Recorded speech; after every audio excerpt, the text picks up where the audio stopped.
Conservatives are now up in arms again, all online. They're upset. There's another pizza restaurant that they're going after, but they're going after them over books. I guess they've left the school board meetings with the teachers and the principals. Now they're going after the evil that Pizza Hut is serving up with their garlic knots. Let's check out what these guys are doing now. Pizza Hut is doing. Pizza Hut's facing calls for boycott on social media after it was pointed out that a recent recommendation from their famous book club for children is about a kid who becomes a drag queen. I'm sorry, this recommendation in this book club, right? So the book is called Bigwig and it's authored by Jonathan Hillman and it's illustrated by Levi Hastings. It's meant for pre-K to 3 students, according to the book club's website. Here's a quote from it. This wonderful read aloud celebrates the universal childhood experience of dressing up and the confidence that comes with putting on a costume. That's what the website for the book says. And it goes further than that, acknowledging that sometimes dressing differently from what might be expected is how we become our truest and best selves. So conservatives took to Twitter, lost their minds over this. So numerous conservatives on social media, including the Libs of TikTok account, have taken issue with this book and turned on the pizza maker, which has been running its reading incentive Book It program for decades. So let's look at some of these tweets. As we mentioned, the Libs of TikTok said Pizza Hut sponsors a program which incentivizes kids in pre-K 6th grade to read books. Woo. That does sound dangerous. Conservatives should be, I'm sure, livid over that. Problem number one. That's right. You're letting the kids read? Well, then they'll learn facts. They'll never vote Republican. Or they might learn something else. So this week, one of their suggested books is Bigwig, a book about a child who becomes a drag performer, is what that tweet says. And of course, posts some of the books and links to what's going on there. Also, Nick Adams said, Papa John's has and always will be better than Pizza Hut. Pizza Hut has gone woke. Now they must go broke. He doesn't really believe that. They don't, none of them believe it. Come on, and one more, because this was my favorite. Ultra MAGA Man says, can we report Pizza Hut to the police? This is shameful. That must be from a parody account. No one believes stuff like that. Can we report Pizza Hut to the police? And then they do what? No, by the way, sometimes they do that, but they do it maliciously. And they sound like a SWAT team and endanger their lives and all that. And it'll happen to random Pizza Hut delivery guys. Yeah. Like, oh boy, you really got him. Okay, so all right, yes. Can pizza be woke? Good question. Is it? Is it a good question? Okay, so they've had like, I don't know, they probably had hundreds of books in this book club that they run. And they, out of all of those, one of them has a kid who wears a drag outfit, okay? And the and is conservatives think no, kids should not know that those type of folks even exist. We should wipe them off the face of the earth in terms of kids even recognizing that they are human beings like the rest of us. Even knowing that they exist corrupts the kids' minds. And then they say they're not hateful and they're not homophobic.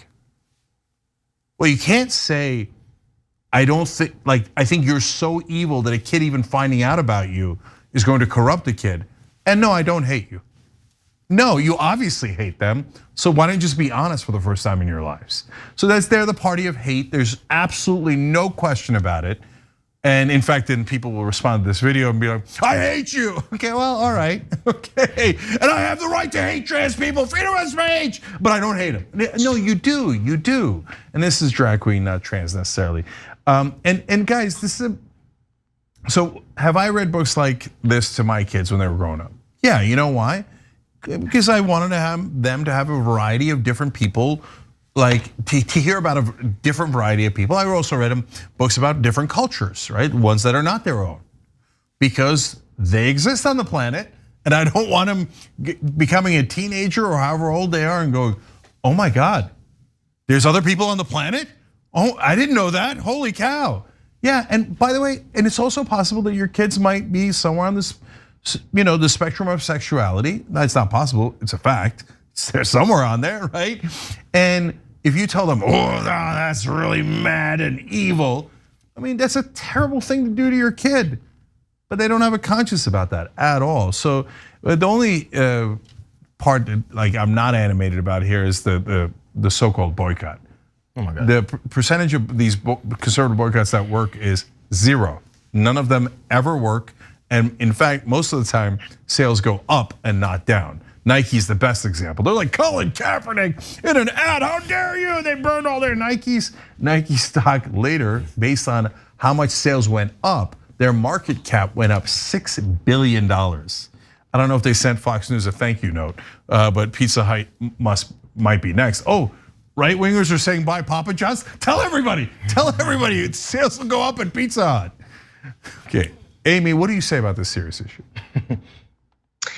I find it really enraging and disgusting when I hear these type of things because, just because a child reads a book, it doesn't mean that it's going to change who they are, and they have no understanding of how this experience is or this journey for people who are going through it. I myself, my youngest son, is going on this journey himself.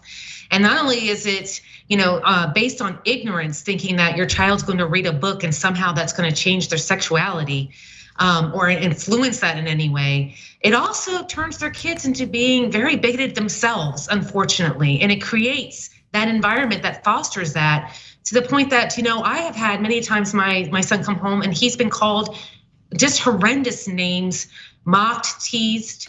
And it really stems from this kind of ignorance that is perpetuated. And I think it's actually, fed and really for political gain a lot of times. If we're so busy worrying about what books we're reading and who's doing what, then we're not talking about the other issues that, the rest of the world's burning down, but everything's fine right here. We just have to really zero in on this. I think it's very sad and tragic that they're continuing to try to put out this false narrative that differences in people don't exist to fit into their book and whatever they think, their perception of the world. And sadly, most of these children that grow up in these homes that are actually, different from what their parents were hoping they would be, end up very damaged. And a lot of them, end up having to go through years of counseling, and unfortunately, some even take their own lives. And it starts as early as, we can't read a book that expresses any different opinion about sexuality than I find appropriate. Man, many of these folks are describe themselves as Christians, will say that God is all powerful, sees everything and has his way. Man, I grew up in the church too. This is a weird, weak assessment of this figure that you're worshiping. Why is it that you think that as soon as your kid reads a book that, oh my God, his brain flips and he turns into this drag queen, then he's gay, and oh my God, he's gonna go trans. You know what? That thought process means that only influences like books, movies, whatever, entertainment are the things that shape someone as being who they are. So that means they don't even believe in being straight. They don't think straightness is a real thing, because if it can be molded into being gay just from watching or reading a book, that means that didn't exist either. It means it's all fluid. This is their point of view that they don't realize that they're actually saying. If my kid reads this, now they're being indoctrinated to be gayness. Now they're gonna go off and start kissing boys. So if we consistently punch that they're boys kissing girls in their face all the time, then they'll do that. Sounds like we're just molding children and they're not really real human beings. And also, by the way, if you don't like this book, there's this really, really easy way to have your kids not read it. Don't let them read it. What are we boycotting Pizza Hut for? Just go, oh, this is a book I don't want my kid to read. Moving to the next page. I went through this whole thing. If you have more thoughts on this, because there was an expansion I want to go off of this, of what this could mean. But first, go ahead, man. Yeah, hold on. So JR is 100% right. It's logically impossible to argue with what he said. So if you're a parent who's worried that if your kid reads a book, he's gonna turn gay, you obviously think that everyone can be gay. And in fact, there's probably a reason why you think that, because you probably had some thoughts and you thought, well, I could go either way. If I read the wrong book, I'll probably wind up gay. That's an interesting statement about yourself. And so if you think you could be gay, is it possible that other people can be, and that maybe we shouldn't hate those people? And that maybe it occurs in nature and hence it's natural? And no, they'll say, no, Leviticus. But wait a minute, I remember when we were discussing abortion just a little while ago, and I point out Numbers 5:11 through 31, God is definitely pro-abortion. You could read it for yourself. It's not mild, it's not close. God is 100% in favor of abortion in the Bible. And in fact, he's the one that does the abortion. The priest goes through the process, but the God is the one that creates the abortion. So, but then people say, oh, Cenk, you don't understand the Bible. No, that's the Old Testament. We don't believe anything in the Old Testament anymore. That's why Jesus came. Okay, but all the anti-gay stuff is in the Old Testament. So which one is it? Well, I know, but I like hating gay people. Okay, then just say it. Just be honest. You're a hateful person, and it's because you were brought up in a hateful version of your religion. All religions have wonderful sides, and they have, unfortunately, people who teach hateful sides. And you were brought up in one of those, and you probably hate yourself, and that's where all of this anger is coming from. Look, guys, if things were immutable, when my kids read the book on Rosa Parks, they would have turned black. But they didn't, because that's not how it works, okay? So, and then finally, Amy's 100% right. It's a super serious issue. Kids in the LGBTQ community unfortunately commit suicide at much larger rates. And the trans community, the rates are heartbreaking. And look, we can give you literally hundreds of examples, but the one I come back to is Eli Fritchley from Tennessee, because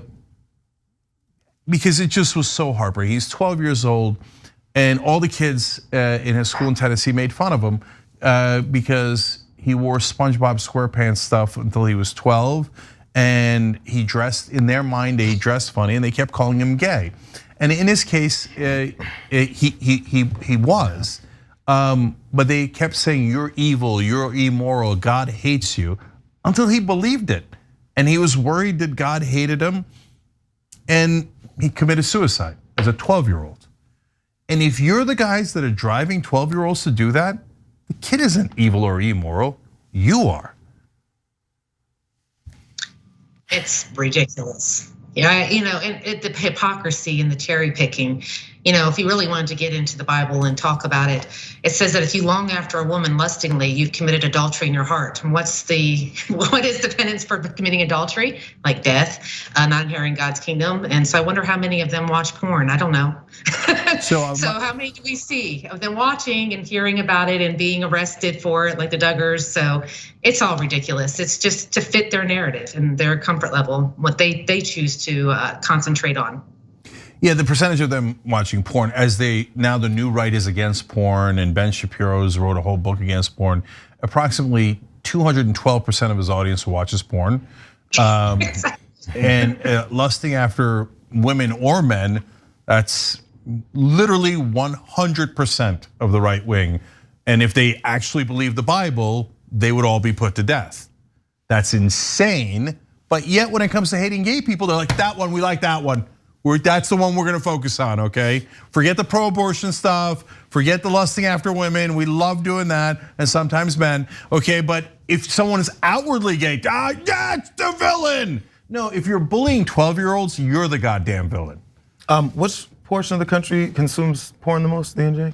Oh, of course, the red states. We did a story on that earlier, and the most gay porn is in the reddest states, like Utah and Alabama, okay? That's just a fact, because why they're so suppressed. And because we're all on the spectrum somewhere and they can't live with it. But when no one's watching, they're like, oh, let me get at it, let me get at it. It's all about self-hatred, it's really sick. Just look, hey, hate yourself in your corner of the world and don't spread that hate to others. It's very uncomfortable internet searching that happens there. Thanks for watching The Young Turks, really appreciate it. Another way to show support is through YouTube memberships. You'll get to interact with us more. There's live chat emojis, badges.